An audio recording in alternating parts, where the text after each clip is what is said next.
Ang Soro at ang Uwak.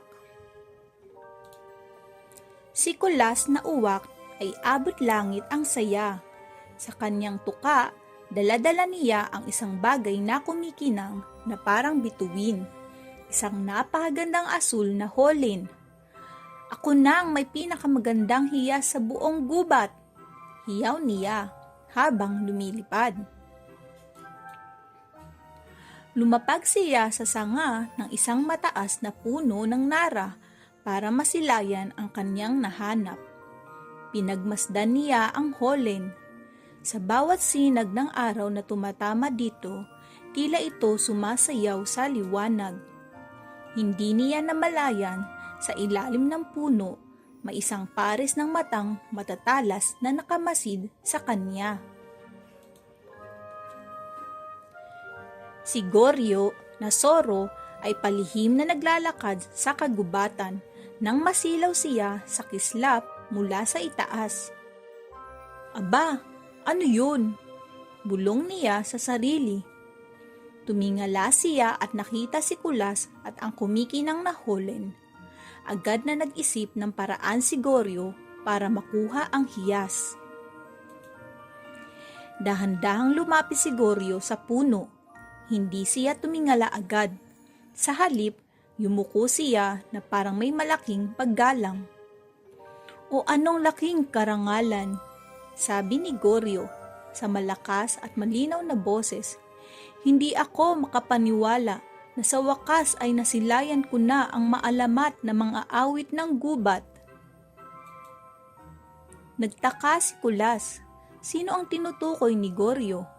Lumingon-lingon siya sa paligid. Sino ang hinahanap mo, kaibigang Soro? Tanong ni Kulas habang maingat na binabantayan ang kanyang holen. Tumingala si Goryo na may pagkukunwaring gulat. Ikaw nga! Ang iyong mga balahibo ay kasing itim at kislap ng hating gabi. Sabi sa alamat, ang awit mo raw ay kayang paningningin lalo ang anumang hiyas. Sabi ni Goryo na nakaturo sa holen.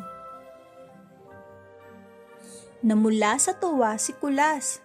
Siya, isang maalamat na mga awit. Ngayon lang niya ito narinig, pero gustong-gusto niya ang ideya. Talaga? Sabi niya, habang pinapaganda ang tindig at ipinupusod ang kanyang dibdib. Oo, totoo, sigaw ni Goryo. Pakiusap, marangal na ibon, kahit isang nota lang ang ng iyong mahiwagang awit. Gusto kong makita kung paano liliwanag ng husto ang iyong hiyas sa saliw ng iyong tinig. Sa sobrang pananabik ni Kulas na patunayan ang sinasabi ni Goryo, kinalimutan niya ang lahat. Huminga siya ng malalim, ibinuka ng malalapad ang kanyang tuka at bumirit ng pinakamalakas niyang wak, wak sa kanyang pagbuka ng bibig. Ang magandang holen ay gumulong at nahulog mula sa sanga. Bago pa man ito tumama sa lupa, mabilis pa sa kidlat na sinambot ni Goryo ang holen gamit ang kanyang bibig. Maraming salamat sa awit at sa hiyas, sabi niya sabay takbo paalis. Naiwang nakatanga si Kulas sa sanga. Napagtanto na ang labis na pagmamalaki ay may kapalit na pait. Mga aral ng pabula. Ang labis na pagmamataas ay nagdudulot ng kapahamakan o kawalan.